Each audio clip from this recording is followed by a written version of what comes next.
Yeah, and welcome to the first video of 2014. You guys are awesome. I'm super pumped about this year. We're gonna do a lot more just lessons on how to play and just, you know, have fun and improvise. Not just soloing, rhythm, all sorts of stuff this year. So we're gonna do songs and how to teach you how to make your own sound, right? So what we're going to do, first of all, if you're new to the soloing game and all that kind of stuff, there's a link down below. Now that is a blues licks video, kind of how to play over a 1-4-5. It is not on YouTube, but if you click that link below, it'll come to you in a nice little, you know, video. Anyways, so what we're going to do today is I'm kind of going to break down a little bit of different elements of the players that really influenced me, like all the old 80s metal guys, but a lot of the blues guys as well. So we got, like, you know, Van Halen, obviously, of course, Nuno Bettencourt, you know, some of those really awesome Warren DeMartini 80s metal guys.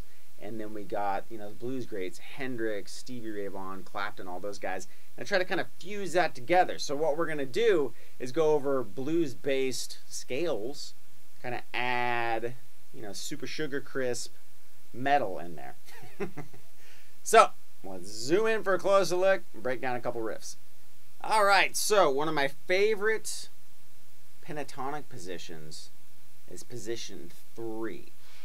And why I like that one is it's a really good transitional position. It's a really strong position on its own, right? It's one of those that you can use all of the scale and do a lot of cool things in one spot. I mean, obviously the notes are the same, right, in every scale or every pattern of the pentatonic scale, but some just lend themselves to a little more playability from top to bottom.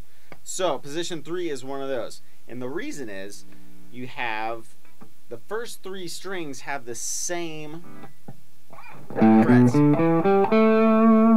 Okay, so it would be 5, 7, 5, 7, 5, 7 on E, A, and D. Now the reason I like that is because if you stay on the D string, once you get down to the bottom, you can transition up to 4 really well. With the same distance, a whole step in between.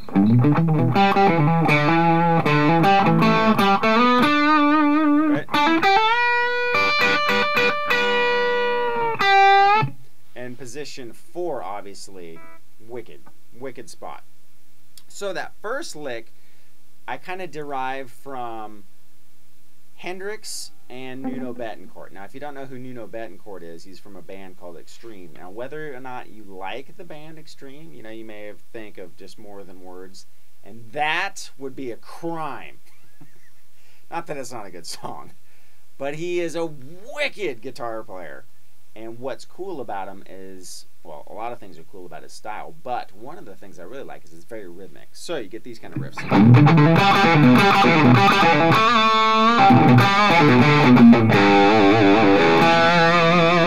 Now what I've done is I slide in on the E, then I go to the A string. So we've slid in to the 7th fret of the E, then I go 5, and then I pull off, right, back to 5. So slide in on the E, up to 7, then we go 5, 7, pull off to 5, and then back to 7 on the E. And then I go up to the G note, or the 5th fret of the D string. So we got going to go 7, 5, 7, and then bring it back to E, because we're basically playing an E minor pentatonic. So we always want to come back to where the key resolves to. So if we're playing an E, obviously it would be coming back to E. So now you can do that same thing and hit this G note twice. Now a secret to that sound is the mute with this hand. It's very percussive. I'm sliding in with it muted. Right? You can come in like that, but already sets up a real rhythmic quality to it. Now obviously I got a lot of gain, so if you play it with a lot of gain and you mute it, it starts to get a real good thud to it. Now, also, when you get to that G note, right here on the D string, 5th fret, that's a note that you want to come flying out of the speakers and just poke someone in the eye, right? It's just one of those, really want to, it's a dynamic note, right? You want it to come out of the mix. Also, when you come back to E, that's another one of those notes that you want to let up on the muting and then strike it, right? Now, vibrato obviously definitely comes into play. So if you like vibrato, you got to check out Neil Schon, George Lynch, Warren DeMartini, of course Van Halen, because he's just the master, right? But those 4 guys, Steve Lukather, are just amazing, and they're really good to listen to how players play around with vibrato. Also Nuno Bettencourt, awesome with vibrato. But how they play with vibrato and really get a really aggressive kind of a sound,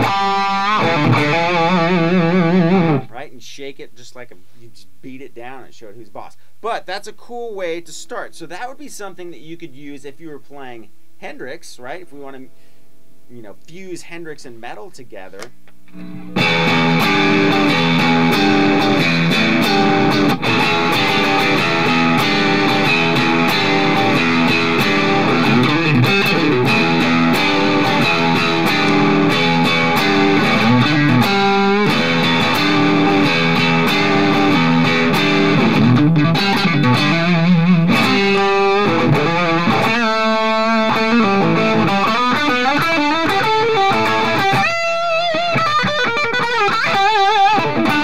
Right, now you can do that same thing, that same kind of style, obviously all over the place.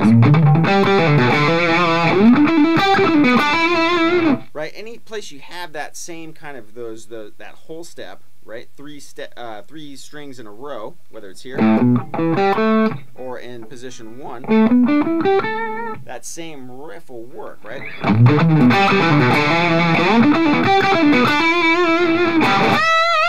And then you can add it to all your other, you know, whatever licks you got.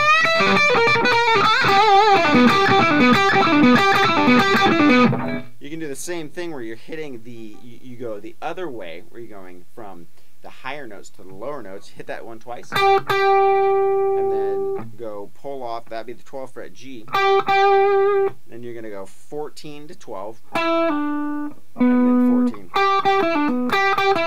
Now I'm actually just pulling off here and then I'm hammering that note, right? So you don't always have to pick a note to get to the next string. You can hammer straight onto that next string.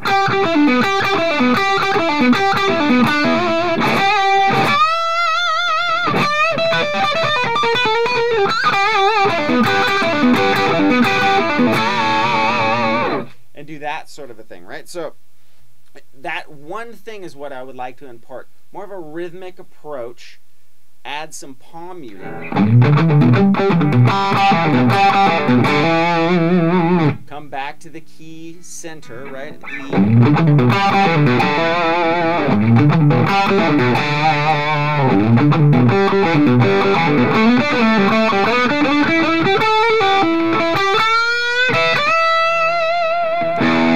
Right? And come back to that E all the time. So just use the rhythm to kind of break up. See, a lot of times when we do blues soloing, in pentatonic stuff, we get locked into just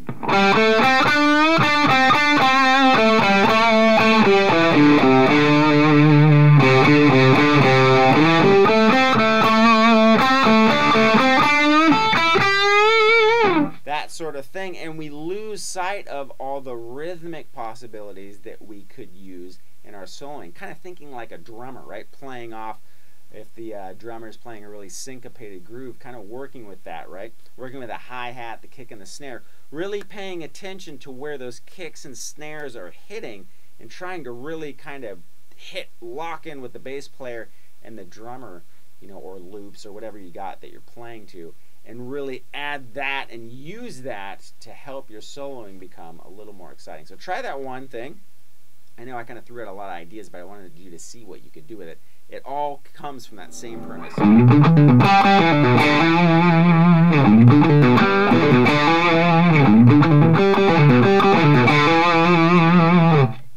All right, give it a shot.